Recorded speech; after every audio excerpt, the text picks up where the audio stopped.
계시록 말씀 43번째 시간입니다. 하나님께 올라가는 기도의 향연이라는 제목으로 말씀 전하겠습니다. 네, 어제는 제 81주년 광복절이었습니다. 8월 15일은 우리에게 의미가 깊은 날입니다.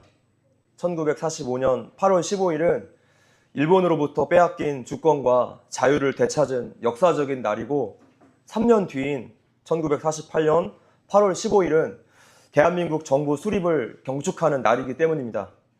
종의 멍에에서 해방된 자유의 날이죠. 광복은 빛을 되찾다라는 뜻인데, 성경에서 빛은 곧 진리 되신 우리 예수 그리스도를 뜻하고, 오직 주님 안에서만 참 자유를 누릴 수 있기 때문에 우리 성도들에게 광복은 영적으로도 굉장히 중요한 의미가 있습니다. 자, 그런데 80여 년이 지난 오늘날 우리의 이 소중한 자유는 위협을 받고 있습니다. 며칠 전에 이런 뉴스를 보았습니다.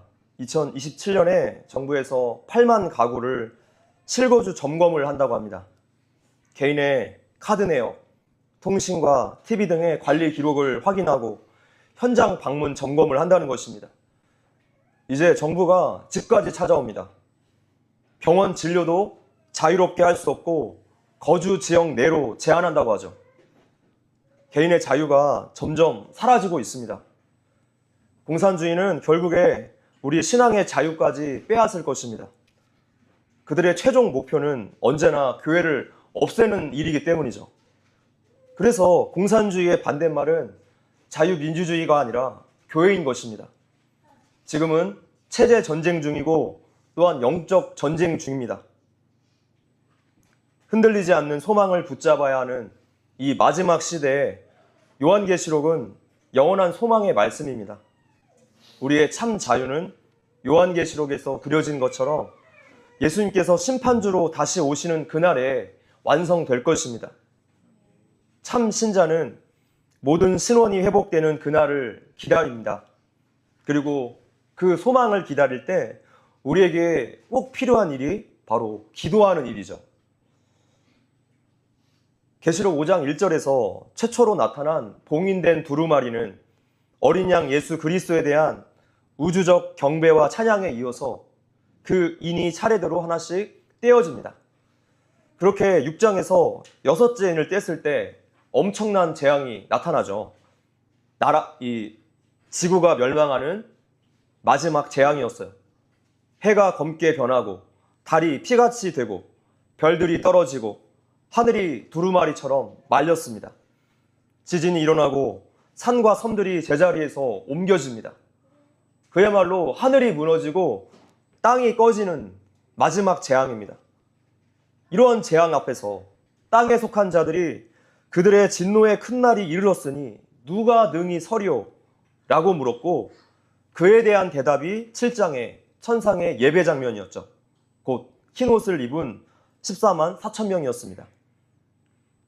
7장은 말세의 큰 환란에도 불구하고 모든 하나님의 백성들이 어린 양의 완벽한 보호하심 속에 거하게 된다는 것을 말씀해주고 있습니다. 그들은 하나님의 그 무서운 진노 앞에서 감히 설 수 있는 자들이에요. 이것이 가장 우리에게 중요합니다. 예수님의 십자가 공로를 덧입은 자가 아니고서는 하나님의 심판 앞에서 자유로울 수가 없습니다. 우리의 구원은 오직 예수님의 은혜로만 가능한 것입니다. 그래서 다른 종교에는 구원이 없는 것이고, 교회는 종교 통합 운동에 반대합니다. 다음 달 9월 9일에 NCCK가 주최하는 세계 에큐메니컬 평화대회를 서울에서 주최한다고 합니다. 왜 이렇게 하나님께서 진노하실 일을 한국교회가 버리는지 모르겠습니다. 우리는 오늘 한국교회의 배도와 패역함을 함께 회개하고 이 운동에 반대하면서 기도해야 할 것입니다. 자, 그렇다면 이제는 7째 인이 떼어질 차례죠. 그래서 본문 계시록 8장은 스토리상 6장과 곧바로 연결된 내용이라고 할 수 있습니다. 자, 그런데 이상한 점이 하나 있어요. 6째 인을 뗐을 때 이 세상이 끝난 것 같았는데, 그렇게 14만 4천을 위한 새 하늘과 새 땅이 열릴 줄 알았는데 그런 이야기가 아직 나오지 않습니다. 하늘에 반시간쯤의 고요함만 있을 뿐이에요. 그리고 이제 7 나팔 재앙을 말씀하고 있습니다. 7째 인을 떼자 겹쳐서 7 나팔 재앙이 시작이 됩니다. 마치 7째 인 재앙은 마지막이니까 7개로 쪼개서 더 자세하게 보여주는 듯한 그러한 형식이에요. 7째 인 재앙은 그 자체로 어떤 따로 구분되는 재앙의 내용은 없고 7 나팔 재앙을 그 내용으로 하고 있습니다. 애들이 말을 안 들을 때 부모님들이 이런 말을 하곤 합니다. 셋 셀 때까지 그만해. 하나, 둘, 둘의 반, 둘의 반의 반, 반의 반의 반. 뭐 이런 식이죠. 계속 뜸을 들여요. 사실은 자녀에게 기회를 더 주는 것입니다. 자, 그런데 과연 하나님도 이러한 마음이실까요? 계속 또 다른 재앙을 내리면서 심판의 때를 뒤로 미루시는 것일까요? 그렇지 않습니다. 하나님의 때는 이미 정해 놓으셨어요. 창세기 41장에서 이집트의 파라오가 꿈을 꿉니다. 아름답고 살찐 7 암소가 있는데 흉하고 파리한 7 암소가 그들을 잡아먹는 꿈이었어요. 잠시 깨어났다가 다시 잠이 들었는데 또 꿈을 꾸죠. 이번에는 무성하고 충실한 7 이삭이 있는데 가늘고 동풍에 바싹 마른 이삭이 그들을 삼켜버립니다. 그렇게 누명을 쓰고 감옥에 있었던 요셉이 하나님의 은혜로 이 꿈을 해몽하게 되죠. 파라오의 꿈은 애굽에 7해 동안 큰 풍년이 든 다음에 또 7년 동안 이제 흉년이 든다는 그러한 뜻이었습니다. 이렇게 파라오가 꾼 꿈은 2가지였지만 사실은 한 가지 사건을 반복해서 예언한 것입니다. 우리가 보고 있는 요한계시록도 똑같은 구성이에요. 시간대별로 7인 재앙 지나가며 7 나팔 재앙 임하고 또 7 나팔 재앙이 지나가며 7 대접 재앙이 임하는 것이 아니라 같은 사건을 반복해서 다루고 있는 것이죠. 이미 6장에서 6째 인을 뗐을 때 해달별이 다 사라졌는데 8장 12절을 보니까 넷째 나팔을 불었을 때 해달별의 3분의 1이 어두워졌다. 이렇게 기록하고 있습니다. 이미 6장에서 없어진 해달별을 무슨 수로 어둡게 하겠습니까? 즉, 인 재앙이 다 지나간 다음에 나팔 재앙이 시작되는 게 아니라 지금 같은 사건을 반복해서 다루고 있는 거예요. 6장에서 첫 번째 인을 뗐을 때부터 4번째 인까지는 말탄자가 등장합니다. 그들의 권세는 땅의 4분의 1의 권세를 얻은 자들이었죠. 나팔 재앙도 마찬가지인데 인 재앙과 다른 점이 있다며 나팔 재앙에서는 3분의 1의 권세를 가지고 있다고 했습니다. 그리고 16장의 7 대접 재앙에서는 100%를 심판의 대상으로 말씀하고 있어요. 자, 그래서 요한계시록의 재앙 환상은 이렇게 시간적인 배열도 아니고 그렇다고 단순한 반복도 아닙니다. 나선형 구조로 이렇게 생각하시면 돼요. 그래서 같은 내용을 반복하면서 더 강한 어조로 말씀하고 있습니다. 16장의 7 대접 재앙에서 권세가 100%가 된 것은 이제 최종적인 심판이 코앞에 임박했기 때문이죠. 가장 목표점에 가까이 다가왔습니다. 이제 본문을 보겠습니다. 1절 시작.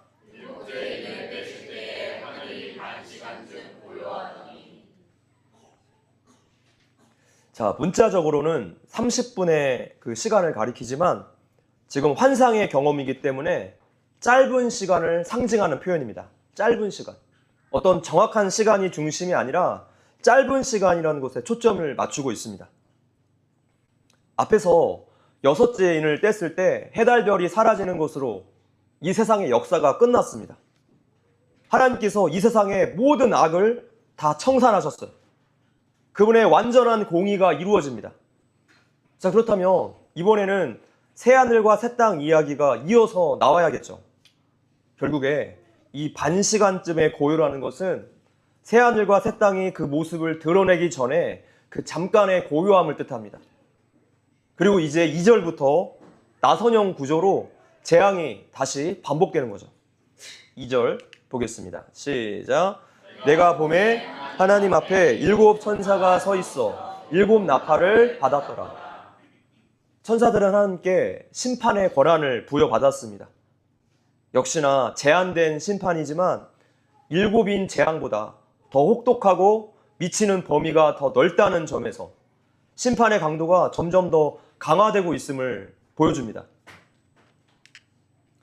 자, 구약 성경에서 이 나팔은 여러 가지 목적으로 사용이 되었습니다. 백성을 소집하고 또 지파의 진행을 알리기도 하고 전쟁 시에도 사용이 되었고 하나님의 임재의 장면에서도 나타났습니다. 반면에 신약의 경우에서는 종말에 대한 경고로서 그 의미가 사용되었습니다. 그래서 본문의 나팔은 계시록 6장 17절에 언급된 진노의 큰 날을 알리는 목적이 있습니다. 제한된 심판이지만 이 재앙을 받고 깨어나라는 것입니다. 그래서 이 심판은 구원하기로 예정된 성도들의 회복의 그 목적이 있어요. 그래서 우리 성도들에게 있어서 고난은 당연한 것입니다. 고난이 아니고서야 성도들은 도무지 깨어날 줄 모릅니다. 지난 수요 구국기도회 때 출애굽에 대한 이야기를 했죠. 400년간 이집트에 살면서 완전히 이집트인이 되어버린 이스라엘 백성들, 그들의 삶의 터전도 또 그들의 세계관도 완전히 이집트인으로 절여졌어요. 그래서 이런 자들을 깨우기 위해서 하나님께서 사용하신 방법이 무엇입니까? 유목민족을 싫어하는 새로운 농경민 왕을 세워서 그들을 핍박하게 하는 것이었습니다. 그래서 이스라엘 백성들이 하나님께 그 고통 때문에 부르짖기 시작했죠. 이 고통이 고향과도 같은 이집트를 떠날 수 있는 계기가 된 것입니다. 요한계시록에서도 가면 갈수록 재앙의 강도가 심해지는데도 불구하고 깨어나지 않는 사람은 끝까지 깨어나지 않습니다. 그러다가 마지막 심판을 맞게 되는 것이죠. 이러한 인간의 악한 죄성을 볼 때 어떻게 인간 편에 소망을 두고 인간의 진보에 또 진보적인 사상에 기대를 걸 수 있겠습니까? 인간의 본질적인 죄의 문제를 외면하고 해결하지 않는 이상 인간 편의 모든 노력들은 다 부질없는 일이 됩니다. 최선의 지혜를 짜낸다고 하지만 늘 오류와 문제투성이에요. 지혜의 근본이신 하나님을 멀리한 지혜는 이미 지혜가 아니죠. 그것이 어리석은 인류의 역사였습니다. 우리 인간 자체로는 소망이 없습니다. 인간에게 소망을 두는 것이 곧 종교이고 기독교를 제외한 모든 종교는 행위 구원으로 연결될 수밖에 없는 사고 구조를 가지고 있어요. 우리의 소망은 오직 예수 그리스도 한 분뿐이십니다. 이것이 복음이고 우리가 믿는 믿음이에요. 2절에서 7 천사가 7 나팔을 받았다고 했는데 그렇다면 내용상 곧바로 이어져야 하는 것은 6절일 것입니다. 천사들이 나팔을 불기 시작하면 그에 따른 재앙이 시작되죠. 그런데 3절부터 5절에서 성도의 기도에 대한 이야기가 나옵니다. 왜 갑자기 기도 이야기가 나왔을까요? 결론적으로 말씀드리자면 1세기 소아시아 교회에게 알려주는 거예요. 지금 너희가 핍박받지만 너희의 기도가 반드시 응답되니 핍박 가운데 낙심하지 말라 라는 것을 좀 보여주시는 거예요. 3절입니다. 읽어보겠습니다. 시작. 또 다른 천사가 와서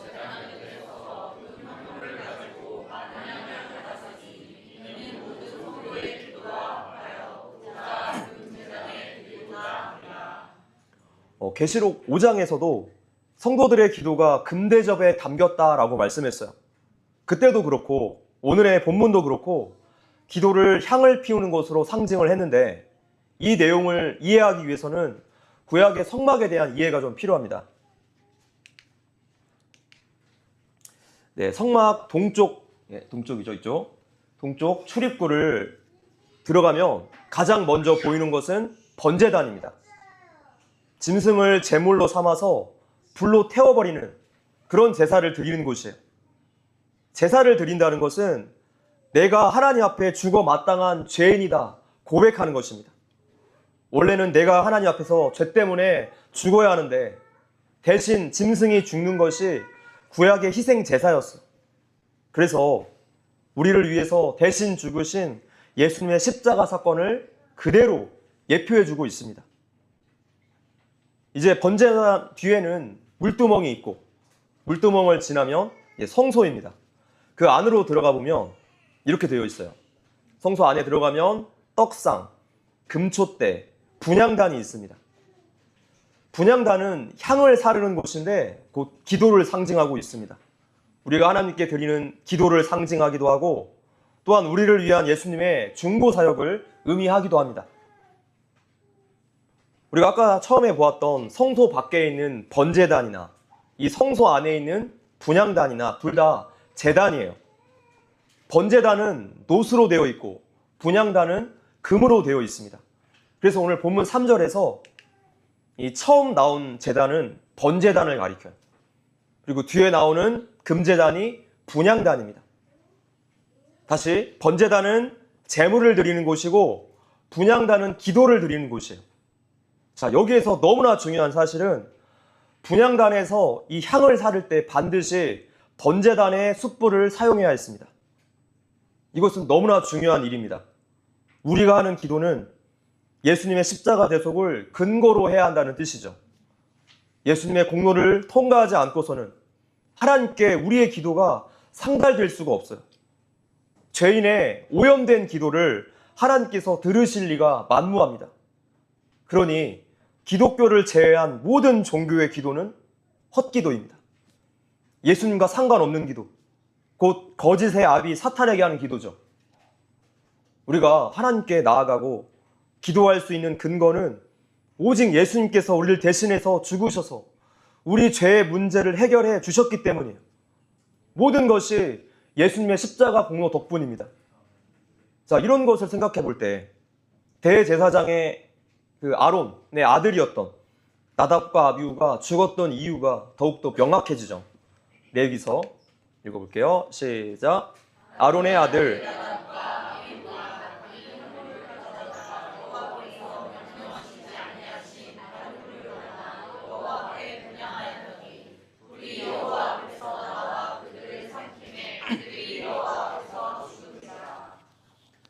번제단의 그 불이 아니라 다른 불로 분향을 했다는 것은 예수님의 십자가 공로를 무시한 채 하나님 앞에 그냥 나아가려고 했다는 뜻이 됩니다. 이것은 계시록 6장에서 땅에 속한 자들을 통해 그려진 장면이 아닙니까? 어린 양의 피로 옷을 씻어서 희게 되지 않은 상태에서 하나님 앞에 서게 된다면 죽는 것은 당연합니다. 예배도, 기도도, 신앙생활도 내 마음대로 종교심에 의해서 하면 큰일 나는 것입니다. 하나님께서 이 모든 것을 성경의 기준을 통해서 아주 친절하게 설명해 주셨는데 이 기준 따르지 않고 내 기준대로 또는 그동안 해왔던 그 치성의 관성대로 멈추지 않고 계속 나아간다면 결국은 스스로를 무너뜨리고 심판을 받을 수밖에 없는 것입니다. 그러한 가짜 종교, 가짜 신앙은 거짓이기 때문이에요. 하나님 말씀에 불순종한 일이기 때문입니다. 이것이 성도의 기도에 관한 두 번째 교훈인데 뒷부분에서 다시 한번 다루겠습니다. 4절입니다. 본문 시작.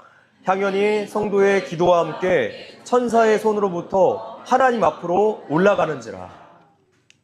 자, 이것은 향이 번제단의 뜨거운 숯불에 놓여질 때 향의 연기가 단에서부터 올라가는 모습을 형상화하고 있습니다.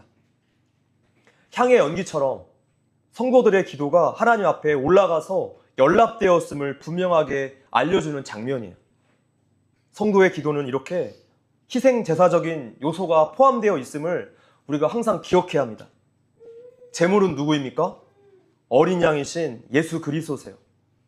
그분의 십자가 공로 때문에 우리의 기도가 하나님께 상달되는 것이죠. 그래서 우리가 하나님 앞에 기도하는 것은 당연한 일이 아닙니다. 우리가 기도하는 것 자체가 하나님의 은혜가 들어가 있어요. 할렐루야. 5절 읽어보겠습니다. 시작. 천사가 향로를 가지고 제단에 불을 담아다가 땅에 쏟음에 우레와 음성과 번개와 지진이 나더라. 번제단은 우리 대신 하나님의 진노를 받으신 어린 양 예수님을 기억하게 해주는 곳입니다. 그런 어린 양을 인정하지 않고 믿지 않는다며 이제 자신이 직접 하나님의 진노를 받아야 할 것입니다. 구약식으로 표현하자면 어떤 사람은 양을 끌고 와서 제사를 드리는데 어떤 사람은 자기 대신 죽어줄 양을 가지고 오지 않았습니다. 그러면 자기가 직접 불에 태워져야 돼요. 그래서 제단의 불을 땅에 쏟은 것입니다. 6장에서 땅에 속한 자들이 그들의 진노의 큰 날이 이르렀으니 누가 능히 서려 라고 말했던 것처럼 그 불을 피할 사람은 없습니다. 반면에 구원받은 하나님의 백성들은 이 심판을 두려워할 필요가 없는 것이 그것은 세상에서 핍박받는 성도들의 기도에 대한 하나님의 응답이었기 때문이죠. 곧 재앙과 심판은 누구를 위한 것입니까? 교회를 위한 것입니다.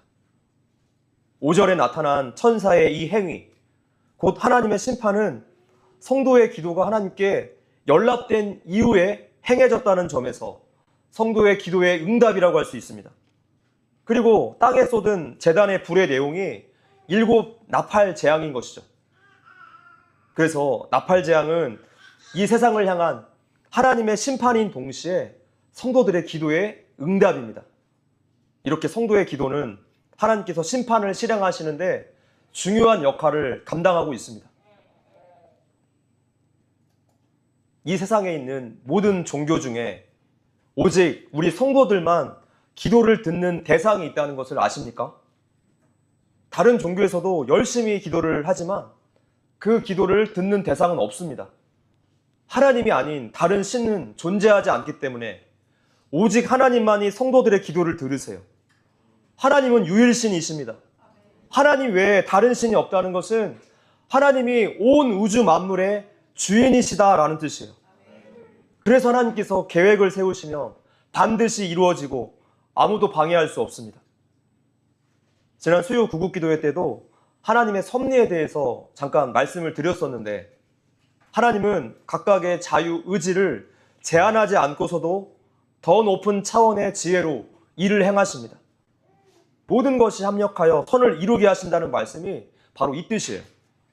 그래서 하나님의 뜻은 그 누구도 사탄도 막지 못하고 반드시 이루어지는 것입니다. 지혜의 근원이신 분만이 천지를 창조하실 수 있는 것이고 모든 일을 자신의 선한 뜻 가운데 이루실 수 있는 법입니다. 하늘과 땅에 속한 모든 일들이 우리 하나님께 달려 있습니다. 오늘 우리의 인생이 하나님께 달려 있어요.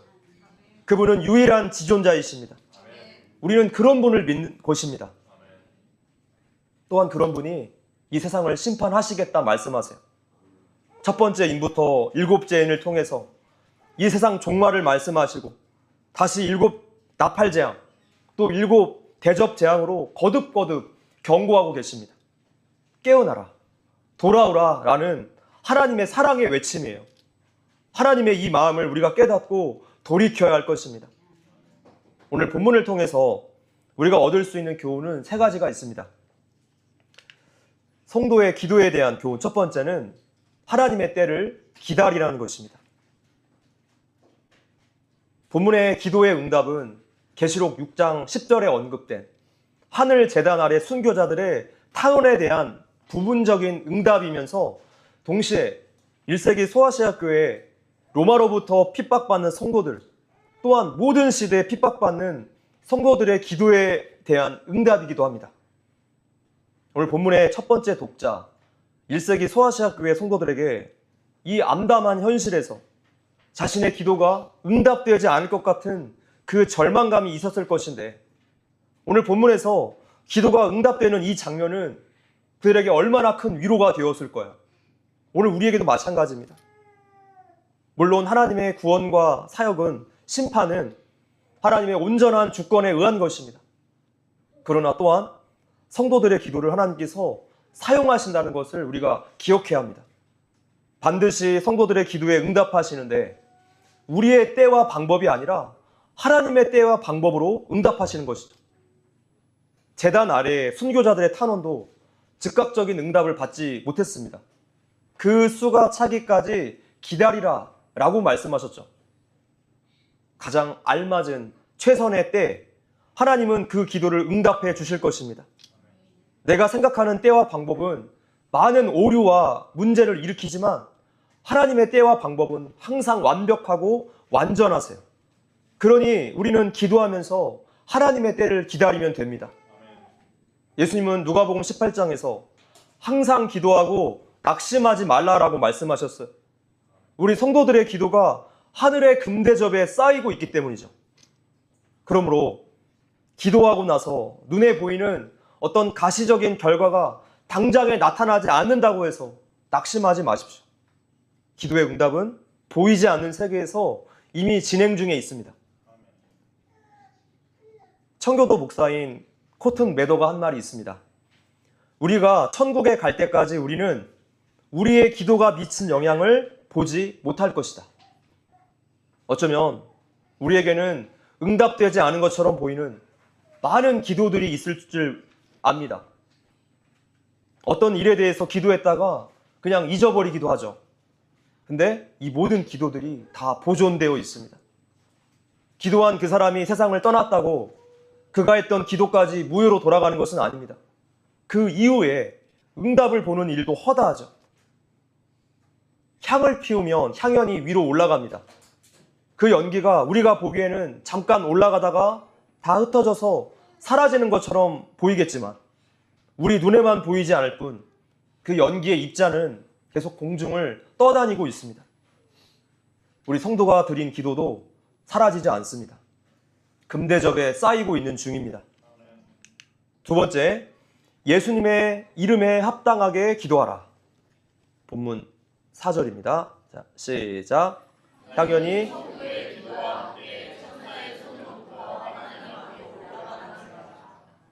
자, 연기가 하나님께로 올라갔다는 것은 하나님께서 성도들의 기도를 받으셨다라는 뜻이에요.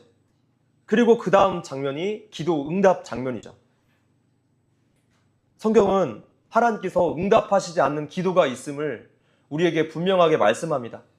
교만한 마음으로 드리는 기도, 두 마음을 품고 의심으로 드리는 기도, 정욕으로 잘못 쓰려고 드리는 기도, 삶에 선한 열매 없이 입술로만 드리는 형식적인 기도 등등입니다.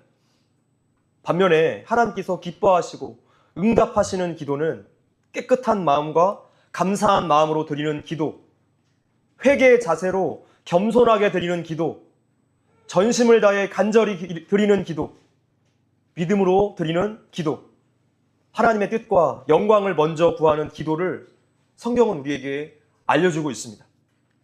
자, 이와 관련해서 웨스트민스터 소요리 문답 제98문은 기도에 대해서 이렇게 말합니다. 기도란 무엇입니까? 답을 같이 읽어볼게요. 시작. 기도란 하나님의 뜻에 맞는 것들에 관하여 하나님께 우리의 원함을 드리고 그리스도의 이름으로 우리의 죄를 고백하고 그의 자비를 감사하며 인정하는 것입니다. 자, 본문에서 분향단에서 향을 사를 적에 반드시 번제단의 숯불을 사용해야 했는데 이것은 곧 예수 그리스도의 십자가 공로를 통과해야 한다라는 뜻으로 우리가 배웠습니다. 그래서 그리스도의 이름으로 기도하는 것이 우리에게 너무나 중요해요. 우리는 기도의 맨 마지막 부분에 예수님의 이름으로 기도합니다. 아멘. 이렇게 하죠. 그러나 이것은 단순히 예수님의 이름을 빌려 쓴 정도의 일이 아닙니다. 우리가 기억해야 하는 것은 우리의 기도의 내용이 그분의 이름에 합당해야 한다는 것입니다. 세상에서도 어울리지 않는 이름은 사용하지 않습니다. 예를 들어 볼게요.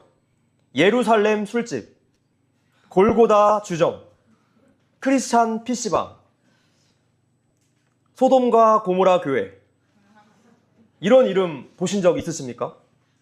이런 이름이 가당키나 합니까?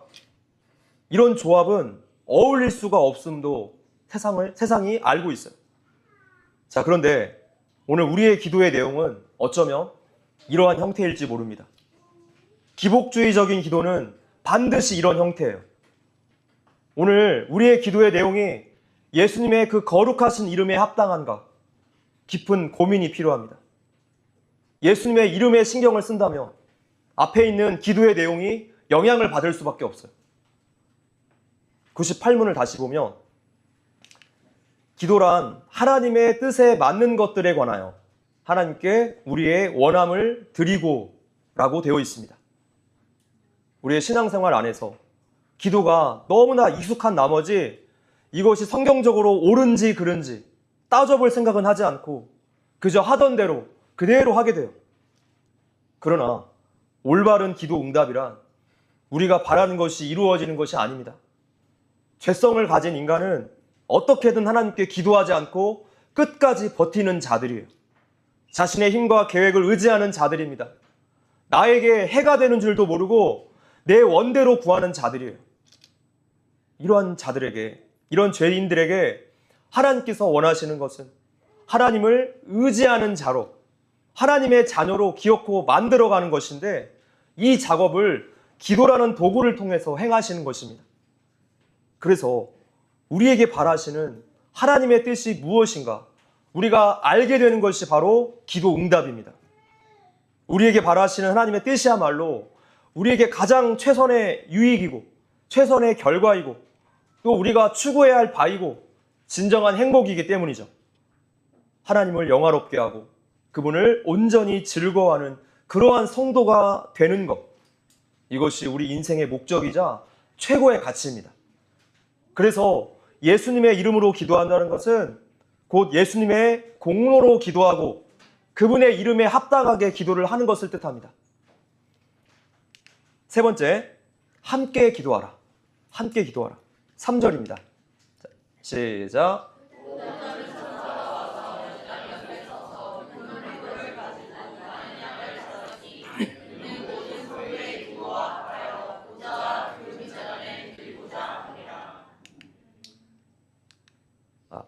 중간에 보시면 모든 성도의 기도와 합하여 라고 되어 있어요. 모든 성도의 기도와 합하여. 마지막 때를 사는 교회 공동체는 함께 기도해야 합니다. 모이기에 힘써야 돼요. 신약의 첫 번째 교회가 언제 탄생했습니까? 마가의 다락방에서 함께 모여 기도할 때 예수님께서 약속하신 성령님의 임재하심으로 그렇게 탄생했어요. 이 공동체적인 기도가 없이는 우리는 결코 이 핍박 가운데 고난의 시대를 견뎌낼 수 없습니다. 초대교회도 그토록 큰 핍박을 당했으면서도 모이면 발각되어서 죽임을 당했으면서도 기업고 함께 모였던 그 이유이기도 하죠. 그래서 예수님은 공동체적인 기도에 대해서 아주 특별한 약속을 하셨습니다. 읽어볼게요. 시작. 진실로 다시 너희에게 이르노니 너희 중에 두 사람이 땅에서 합심하여 무엇이든지 구하면 하늘에 계신 내 아버지께서 그들을 위하여 이루게 하시리라. 아멘. 우리는 모이기 힘쓰고 함께 기도해야 합니다. 배도하는 교회를 위해서, 무너져가는 이 땅을 위해서, 이 나라를 위해서, 또한 복음 전파를 위해서 함께 기도해야 합니다. 하나님께서 반드시 합심하여 드리는 성도들의 기도에 응답해 주실 것입니다. 말씀을 맺겠습니다. 오늘 본문에서 모든 억울했던 성도들의 기도가 응답되었습니다.